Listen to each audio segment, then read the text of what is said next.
Jeff, you understand that the significance of that flag that's flying above me is a distress flag of the United States. When you see an upside down flag, that means the country is in distress. And I believe that with all my heart. I don't believe we're going in the right direction.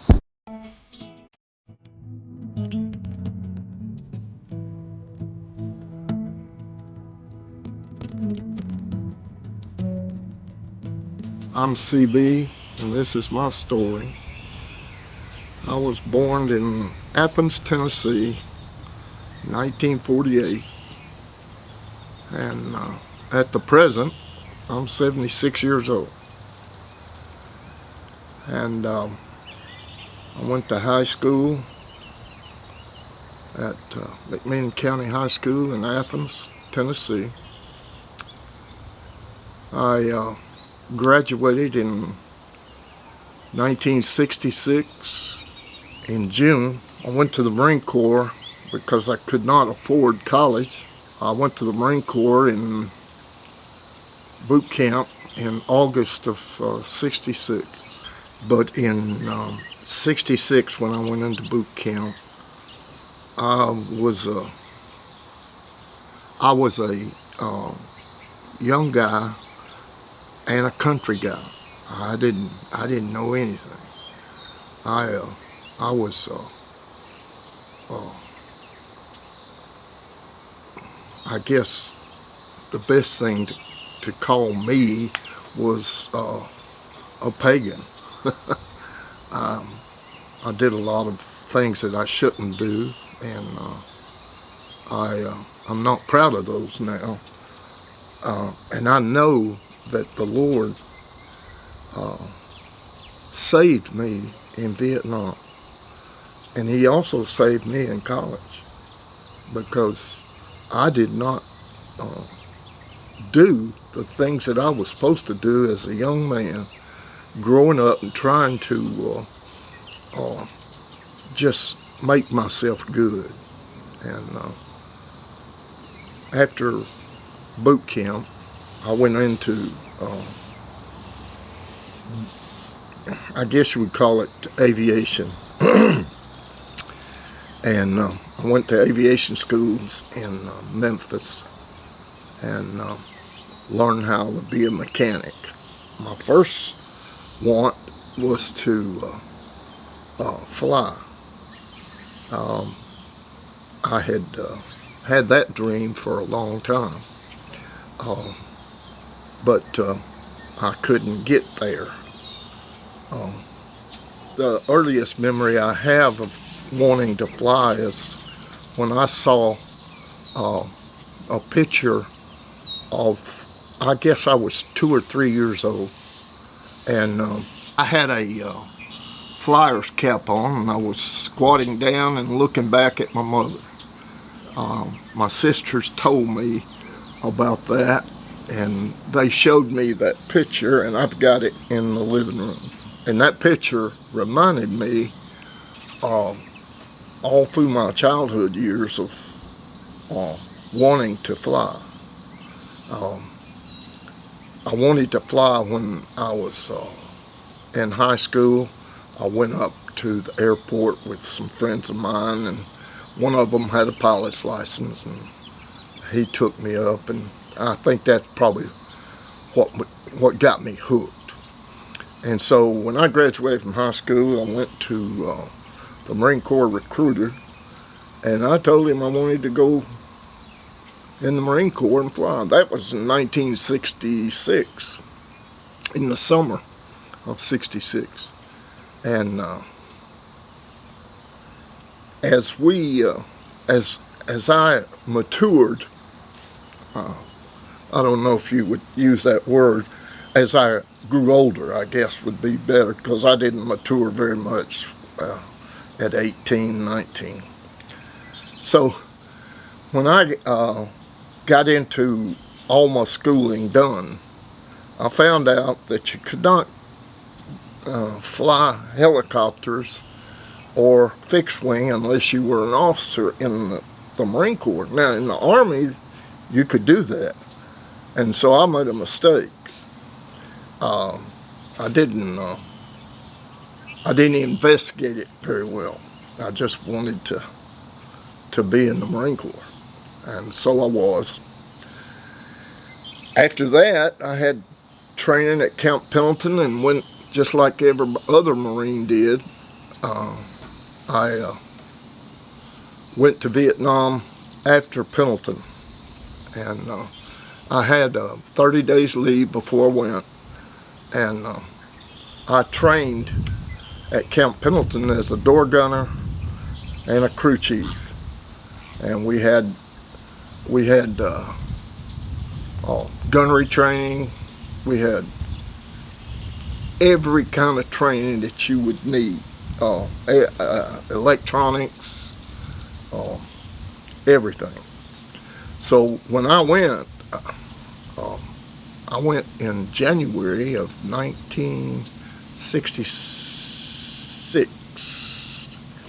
67, and let me correct that again. I went in 68, and that was beginning of Tet, and we were getting shelled at night, and we were getting rockets and mortars and everything at night. And I wondered, I even talked to my hooch buddy, and a hooch is about 10 people live in those hooches, and they're just enough for a cot. So we were talking one night about when are we going to get up and get into combat. So we soon did. We didn't have to ask anymore. So anyway, our squadron was VMO2, Mag 16, and some of the guys were talking about, do you regret not being on the ground? And I said, not really. I said, I want to fly, and I want to help those guys on the ground get out. And so basically that's what our mission was. We inserted and extracted 4-man recon teams. Sometimes they were 8 men, but most of the time it was 4-man recon teams into the jungle, and then we extracted those men out. And one of the things that impressed me is that I wanted to fly consistently, and I wanted to fly frequently, and that would serve to pass the time for me in country. And so I did that, and I would fly sometimes day and night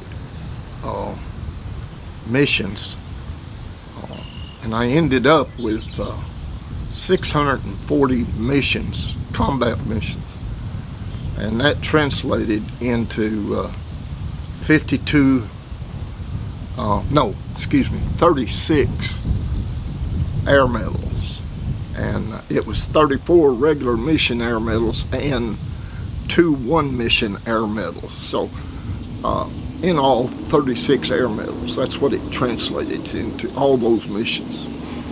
So after that, after January, I started flying day and night in order to pass the time, like I said before, and enjoyed rescuing some of those crews from the recon battalions.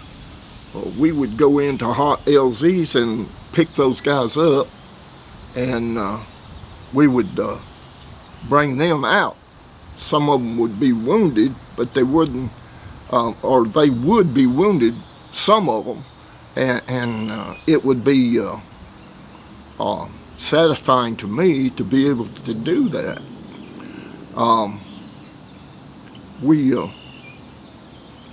I guess about the middle of the year, we were involved in a lot of operations, and that's the reason, middle of the summer I should say, and that's the reason I was able to get more missions, because of the operations. But the operation that my Purple Heart came out of was the operations at Anwab, which is about 26 miles southwest of Da Nang. We had been flying all day, and it was kind of misty and sprinkling rain and cloudy, and the pilots came to us and asked us if we were wanted to go back low level, or we wanted to climb above the clouds. And, you know, that was 26 miles away, so, and it was late on a Sunday afternoon, and we wanted to get home, get some chow in us. We said, hey, let's go back low level. So we took off from the Anwar airstrip, and we had not traveled a mile, and we were low level, treetop level, and we started receiving income. And what that meant, what incoming is fire directly directed at you. So we started shooting, I started shooting, the gunner started shooting, and the pilots, one of the pilots, captain, was shot right away. Went in his thigh, come out the top of his thigh, went in his stomach, and come out his back. Later found out that he did survive, and he wanted to, or he lost an inch in his leg, but he did survive, and so I was proud of that. The co-pilot was wounded. I took a round in my arm, and the pilot, or the co-pilot, got shot, got lost, and he didn't know where he was, and I had to direct him back to the landing strip, and we were making a low landing approach, and here came a 46 chopper, a tandem chopper, off the runway, and we did not have radios. We could not make any contact with the choppers or the control tower. So we were fortunate that he pulled up over us and we went in under him. So, and this is two birds. My bird, we had 3 wounded, and the bird behind us had 3 wounded. They shot us up pretty good. And I had jet fuel all over me, and I didn't know what was going on other than trying to get us back to the airfield so we could unload the rockets and unload the pilot, who was severely wounded. So once we made a skid-on landing, in other words, skid-on landing is what birds do when they skid along the ground.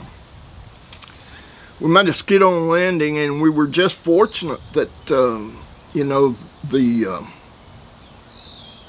pavement,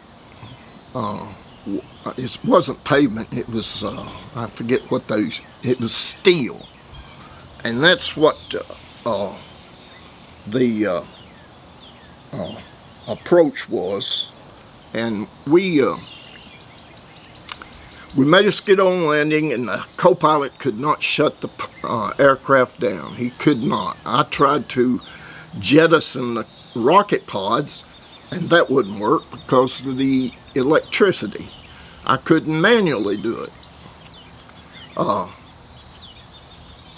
The co-pilot hollered at me, and the first aid people were trying to get the pilot out, and they could not get him out simply because he was in so much pain. And so the co-pilot hollered at me. He says, "I can't shut the aircraft down." So there is a solenoid in the engine compartment that I had to push down and hold down until he shut the aircraft down. So we finally got that done. In the meantime, the doctors and the medics are still trying to get him out. They hollered at me, what can we do? I said, look, the only thing that we can do at this point is let the seat back. And when we do that, it's going to be very painful for him. So I talked to the pilot, and I said, look, I got to do this, but you're going to have a lot of pain, but we don't have a choice. We can't get you out unless you do. So I released the seat as soon as I said that. He wasn't expecting it. So I guess that was what was made it simple for him to, for them to get him out. So they carried me into the infirmary, and they were working on him, they were working on the co-pilot, they were working on me, and they were working on the 3 people in that small space, 3 in my bird and 3 in the bird behind me. And those UH-1Es are what we were talking about. I probably should have identified that aircraft, but the UH-1E is what the Marine Corps had for gunships, and we would use those to insert, extract, recon teams, fly cover for the 46s, the tandem aircraft, and just do odd jobs as far as the guns are concerned. So anyway, at the medics, they allowed us to get on a helicopter. They put us on a helicopter, tandem helicopter, took us to Da Nang. And at Da Nang, I underwent surgery for my arm because I was wounded. And they left the wound open, which was, you know, I didn't understand that. I'm an old country boy. I figured they'd sew it right up. But they took us to Iwakuni, Japan, and they opened the wound back up, even though it wasn't sewed up. It was bandaged. They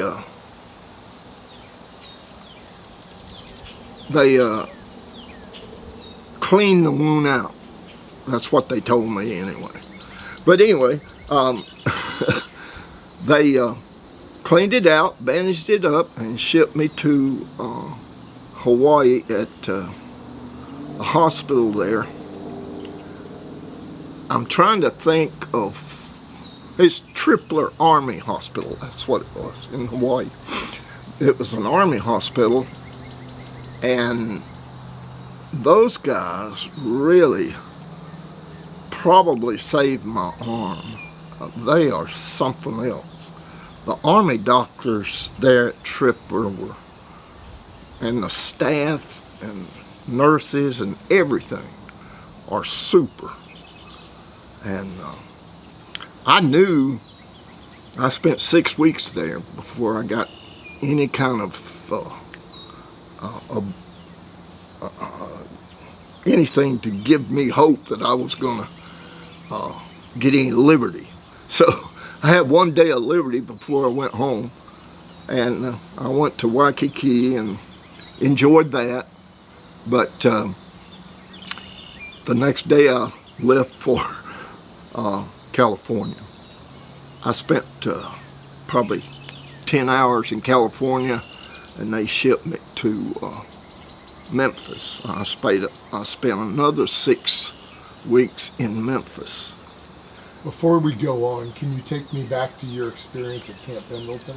Camp Pendleton, the Marines are always trained as infantry. Camp Pendleton was a place where the Marine Corps trained their infantry before they went to Vietnam or before they went anywhere. My experience there is one of not necessarily enjoyment, but being able to understand how a unit operates together. There was long force marches up the hills and down, of course. I guess the biggest thing that I got from that is that you have to operate as one unit, no matter how big or how small that is. That's probably the biggest thing that I got out of Pendleton. When I went to Memphis, I spent 6 weeks in the hospital there in Memphis before they would give me any kind of duty,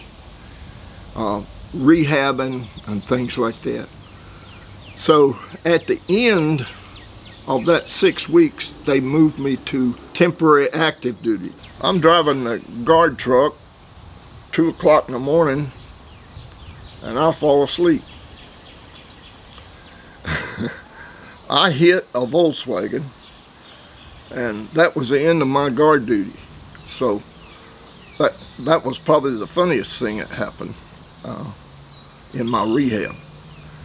So I go to Memphis. So I get 30 days leave, and it's around Christmas time. Here I am walking. It's snowing. I got my combat boots on. I got my uniform on. I got my sea bag on my back. And I'm thinking how fortunate I was to get out of Vietnam alive. And I'm looking so much forward to seeing my mother, my family, my daddy. And the snow didn't mean anything. The cold didn't mean anything. And I was thumbing. And a guy picked me up somewhere south of Knoxville and took me to Nyota, Tennessee. So I walked and thumbed my way to Athens from Nyota. And one of the joyous times of my life was seeing my mom and dad and my brother and being at home and getting some home cooking. I really enjoyed it. Next thing that I do once I report, I had orders to report to Lejeune. Once I got to Camp Geiger, I was put on temporary active duty, and after 6 weeks, the doctor says, we're going to release you out of the Marine Corps. We're going to transfer you out, and what you have to do is get in touch with the VA. They're going to give you a disability. And I didn't know what that was. I didn't know what the VA was. So all that happened. While I was at Geiger, I had a major that asked me to help him coach Pop Warner football. So I said, well, I don't know much about football. He said, I'll teach you. So what he did was he let me come and be an assistant football coach under him with that Pop Warner League.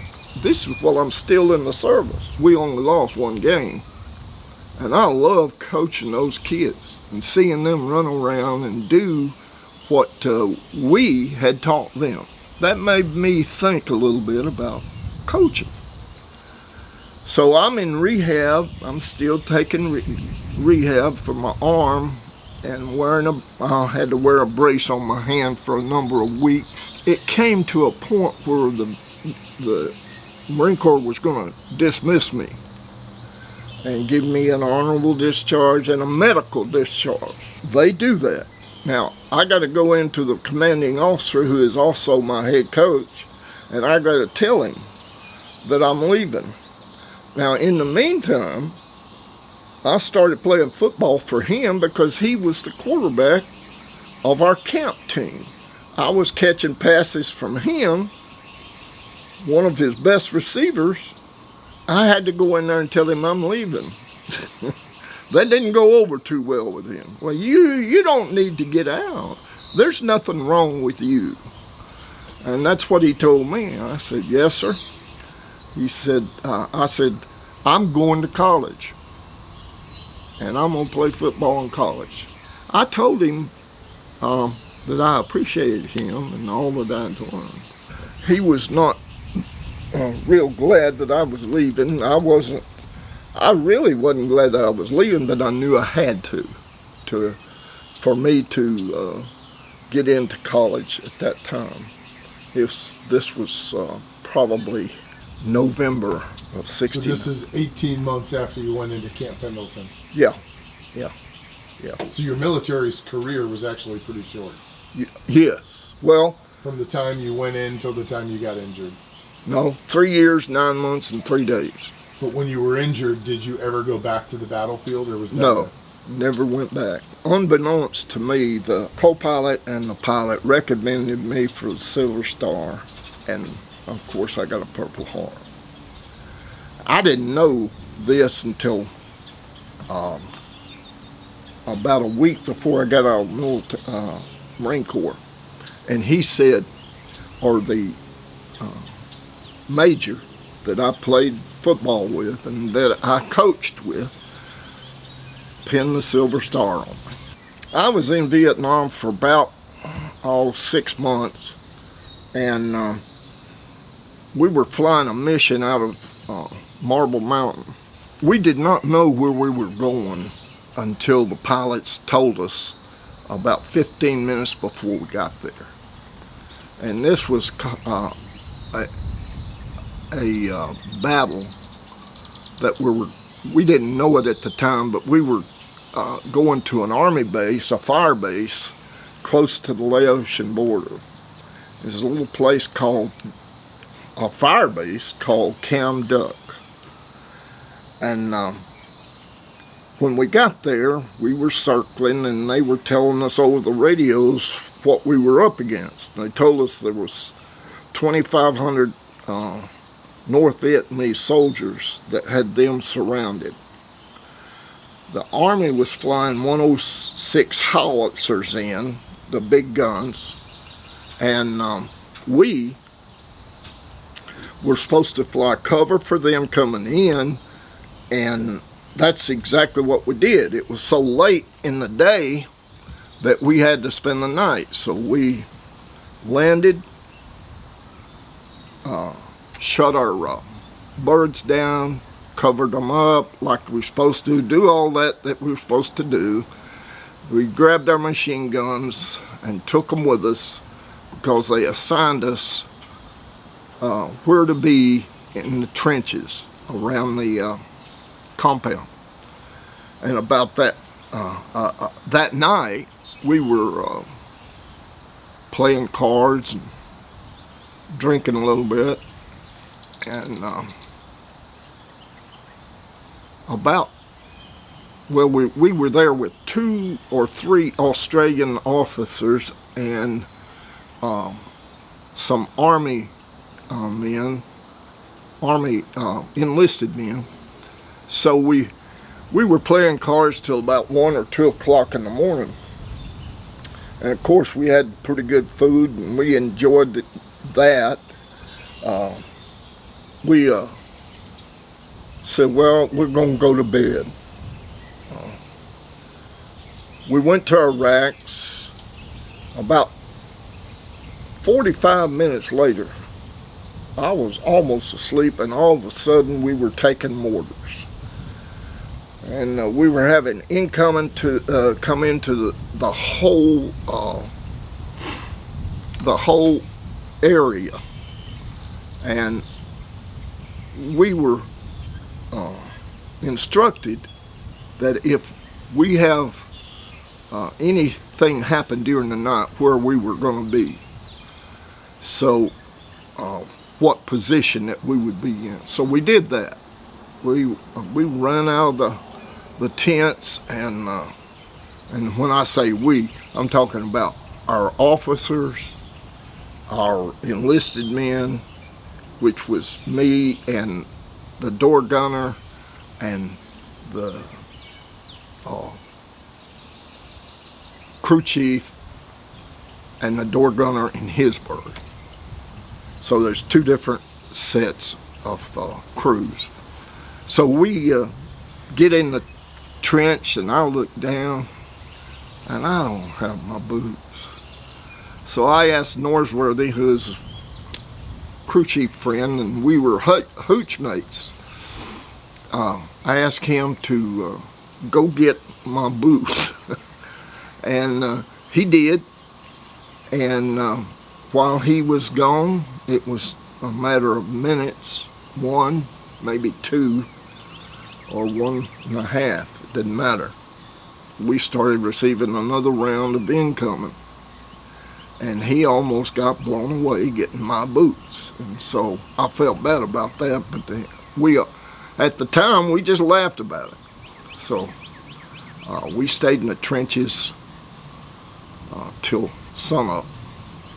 Went to our choppers, mounted the guns back, armed the guns, and armed the rockets. We took off, and we were circling in order to give fire to whatever was needed if they were going to get overrun.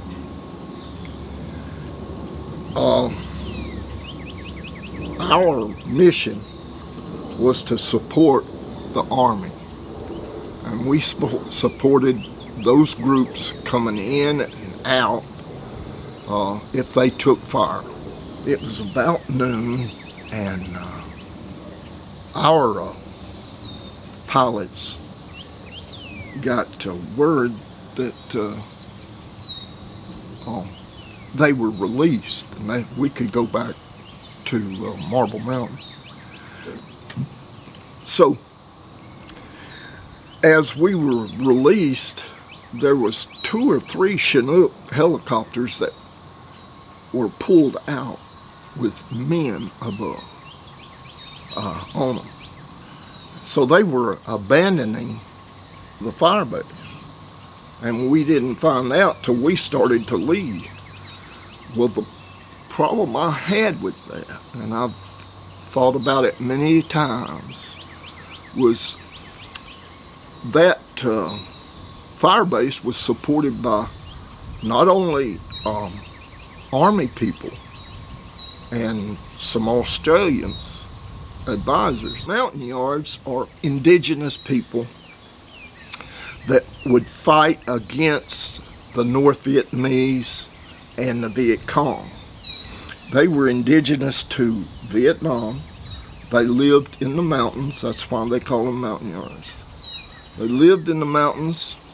When they would go into combat,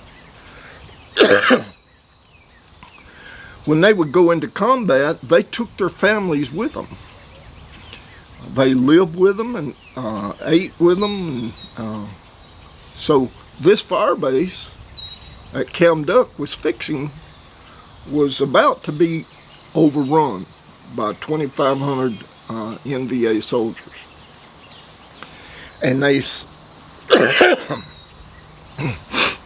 They fought alongside of us. They did duties that they were asked to do, no matter what it was. But they would fight alongside of us.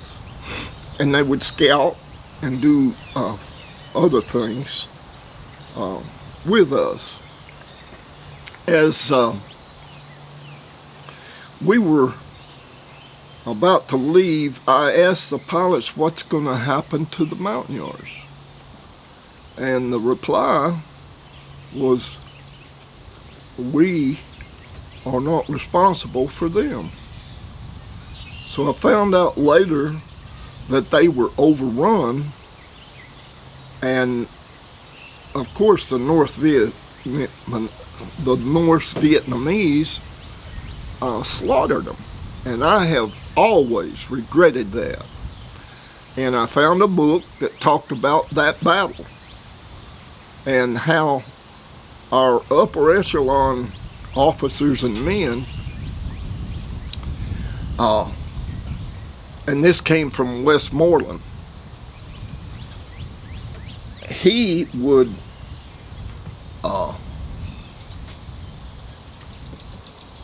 use the fact that we put a lot of resources into that Cam Duc, into that fire base, knowing that we were building them up, and that would draw more North Vietnamese or Viet Cong to that area than they would try to carpet bomb that area. So if we didn't take those Mountaineers out, they died right there. Now, not that we killed them, but they died, I'm sure. So that's one of the things about the Vietnam War that I don't necessarily regret, but I find it hard for me to understand why that happened. We could have pulled those Mountaineers. We had the resources. Why didn't we? So that question was never answered for me. And we ended that battle. We would fire rockets and our guns into the jungles directed by the people within the fire base. And that's the two things I wanted to share with you. So, has that weighed on your heart? Yes, it has. It really has. How have you reconciled that? That was North Vietnamese. That was our job, was to kill North Vietnamese and Viet Cong. They would attack places like Cam Duc and fire bases close to Laos and Cambodia. They would attack those bases and then run. If they didn't overrun them or didn't capture them, they would run back into Laos or Cambodia, and we couldn't go in there. And so that's what their plan was. Just like Westmoreland's plan was to put a lot of resources into a fire base, get the North Vietnamese more there, and pull our people out and bomb the fire base, just carpet bomb. And that was written in the book about Cam Duc. It's what Westmoreland's plan was. So that's it. Is there anything that when you go to sleep still traumatizes you to this day? Yeah, I have PTSD. I start thinking about the guys that I lost. I lost Norsworthy, which was in Cam Duc with me. I lost him. Do you want to share about that story? Well, there's not much. Yeah, I'll share a little bit about it. Norsworthy was a fellow crew chief with me, and he lived, or he bunked right next to me. And from time to time, he would let me hear tapes from his girlfriend. And I appreciated that of him. Truly respected him immensely for his willingness not only to share, but to be a companion. And I respected that of him. And the tape was not anything but I love you, I miss you, wish you were here, and things like that. So I didn't have a girlfriend at home. Can you share with me how he passed away? Yes, sir. We were in the ready room, getting ready for a mission, and the radio, we got word that the radio had come down from, I think it was Hill 55, that a chopper had taken a rocket round through the cockpit. The bird exploded, and I think they were about 1,500 feet. The bird exploded and burned. There was no survivors. And we jumped in our birds with our pilots and took off to where it was, because we have to recover those bodies and we have to recover the aircraft, or just completely destroy it. It was completely destroyed when we got there. So the pilots, everybody was still strapped in their seats, and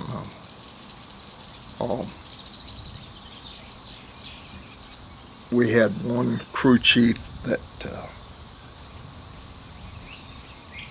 went to the bird to make sure there was no survivor. And my pilot would not let me go because we might get attacked there. So that's how that happened. I lost Norsworthy there, and lost some good officers. I would fly with Captain Murphy, and he would go after it. Now he would, a lot of the young officers, young officers would not want to get into too much fire as far as their mission was concerned. Not that they didn't want to, it's just they weren't real sure how. Now, Captain Murphy had been over there for a while, and he flew like you would want. Now, Captain Murphy's not the only one, but I like to fly with him because he would definitely, we have to call for fire. If we have to get permission to fire. And he would and sometimes pilots were kind of hesitant about calling for fire, but he would call for fire immediately.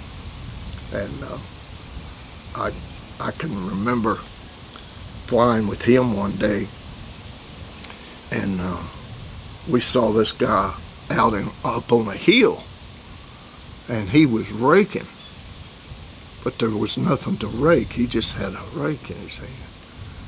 And we circled around, and Captain Murphy called for fire, so we got permission to fire, so I started shooting at him, and the sucker run into a hole in the ground. It was a tunnel. I think I got him, but I'm not sure. So that's it. How do you communicate what that experience is like to your wife, to your daughter? What combat is like? Well, usually most people don't talk about it. You know, uh, the greatest generation who come out of World War II, very few people talked about their experiences in combat. I don't know any of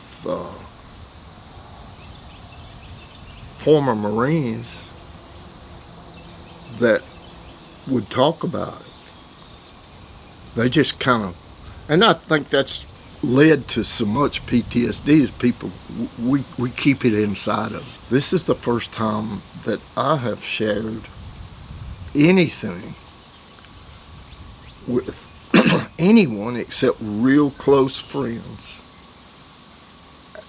And that was 60 years ago.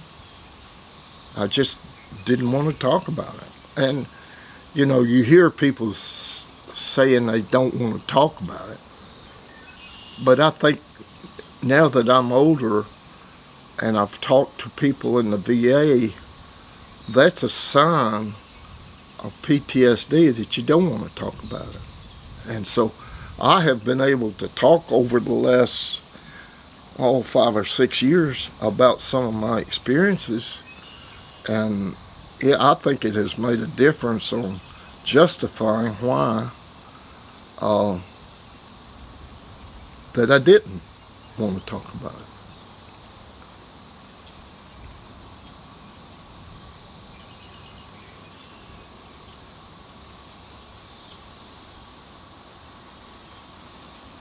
Anything else? Do you think talking about it earlier would have helped? Yeah, and I think it helps for no other reason than to get it off your chest because you have kept it pinned in. I think that's helpful, and I guess that's why they have talk sessions about it. They have veterans come into sessions and circles and talk about their own experiences. I can remember telling my son about that Swedish K that you saw in the picture. I can remember telling him about that. I traded a pack of C rations for that 9mm. I mean, that was just something that I wanted. I did not bring anything home from the war like a lot of people. I had a lot of stuff that I wanted to bring back, like guns and fatigues, things like that, camera with pictures. I didn't get anything back because I was wounded.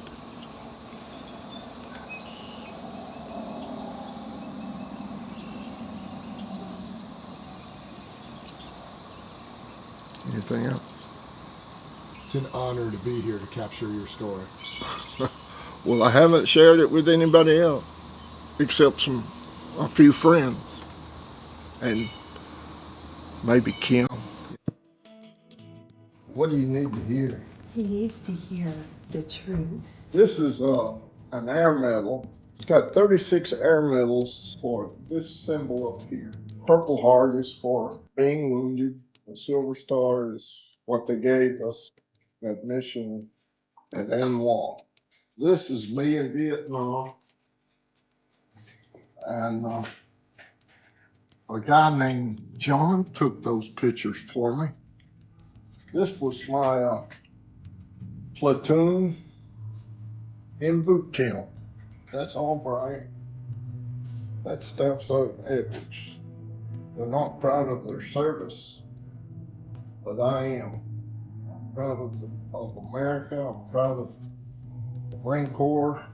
I'm proud to be an American because it's afforded me 6 grandchildren and a beautiful wife. This is what I do now. Fish, basket,